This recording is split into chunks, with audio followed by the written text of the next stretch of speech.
महात्मा गांधी रोज की तरह प्रार्थना सभा के लिए बिरला हाउस आए। लोग रास्ते के दोनों तरफ खड़े होकर उनका इंतजार कर रहे थे।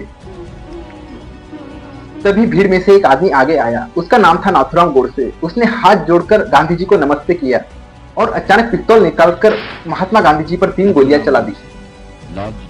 गोलियां लगते ही गांधी जी जमीन पर गिर पड़े और उसी जगह पे गांधी जी की मौत हो गई। आखिर कौन था ये नाथूराम गोडसे और क्यों इसने गांधी जी को मार डाला, जानते हैं इस वीडियो में। तो कहानी शुरू होती है 2 अक्टूबर 1869 गुजरात के पोरबंदर से।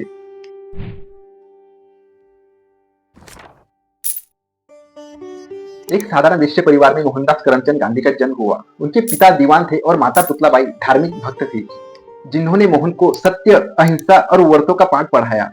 बचपन से ही मोहन को हरिश्चंद्र की कहानियों ने छुआ। झूठ ना बोलना, कभी समझौता ना करना। बचपन में मोहन बहुत शर्मीले बच्चे थे, लेकिन क्या पता था कि एक दिन ये बच्चा राष्ट्रपति बनेगा। उनकी शादी 13 साल की उम्र में कस्तूरबा से हो गई। कस्तूरबा पोरबंदर में रहने वाली एक साधारण सी लड़की थी। उनके पिता एक व्यापारी थे।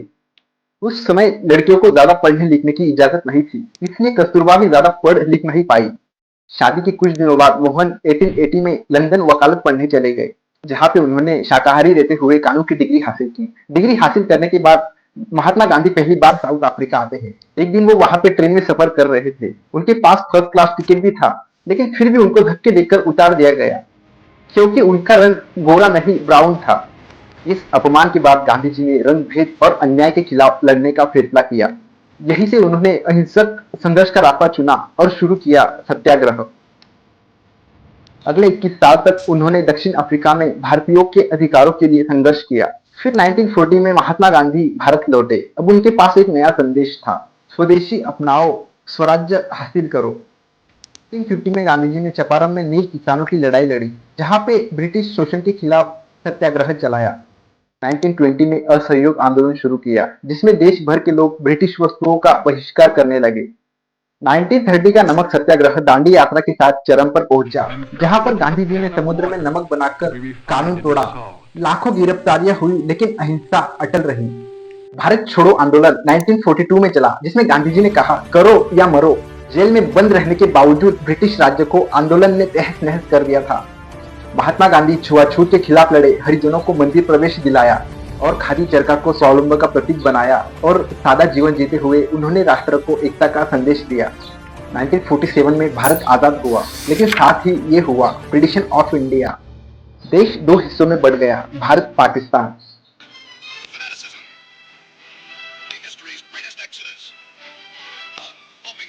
इसके बाद जगह जगह भयानक हिंदू मुस्लिम दंगे भड़क उठे। लाखों लोग मारे गए, करोड़ों लोग अपने घर छोड़ने को मजबूर हो गए। As the new dominions of Pakistan and India take over their own affairs, communal hatred flares up in the Punjab. जब पूरा देश नफरत और हिंसा में डूब रहा था, तब महात्मा गांधी ने एक अलग रास्ता चुना, अहिंसा और शांति का रास्ता। वो दंगों को रोकने के लिए कोलकाता और दिल्ली गए। गांधी जी ने उपवास शुरू किए और कहा, जब तक हिंसा नहीं रुकेगी मैं अन्न नहीं लूंगा। उनके इस कदम का लोगों पर गहरा असर पड़ा। धीरे धीरे दंगे शांत होने लगे, लेकिन सभी लोग गांधी जी से खुश नहीं थे। कुछ कट्टर हिंदू मानते थे कि गांधी जी मुसलमानों के प्रति कुछ ज्यादा ही नरम है। यही गुस्सा आगे चलकर खतरनाक साजिश में बदलने वाला था।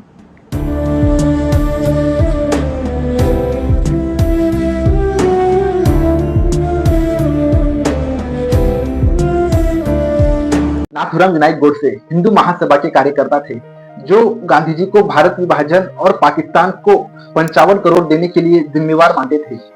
उनके भाई गोपाल गोडसे भी षड्यंत्र में शामिल थे। जनवरी 1948 में नाथूराम और नारायण आप्टे ने मिलकर बम और गोली की योजना बनाई। 30 जनवरी 1948 को शाम के वक्त महात्मा गांधी रोज की तरह प्रार्थना सभा के लिए बिरला हाउस आए। लोग रास्ते के दोनों तरफ खड़े होकर उनका इंतजार कर रहे थे। गांधी जी धीरे धीरे आगे बढ़ रहे थे। तभी भीड़ में से एक आदमी आगे आया। वो था नाथूराम गोडसे। उसने हाथ जोड़कर गांधी जी को नमस्ते किया और अचानक पिस्तौल निकालकर गांधी जी पर 3 गोलियां चला दी। गोलियां लगते ही गांधी जी जमीन पर गिर पड़े। लोगों के अनुसार उनके आखिरी शब्द थे, हे राम। इस घटना ने पूरे देश को हिला दिया। ये इतिहास में दर्ज हो गया असैसिनेशन ऑफ महात्मा गांधी के रूप में। नाथूराम गोडसे ने आत्मसमर्पण कर दिया। गोपाल गोडसे नाथूराम गोडसे के छोटे भाई हिंदू महासभा से जुड़े थे। वो दिल्ली बम कांड में पकड़े गए।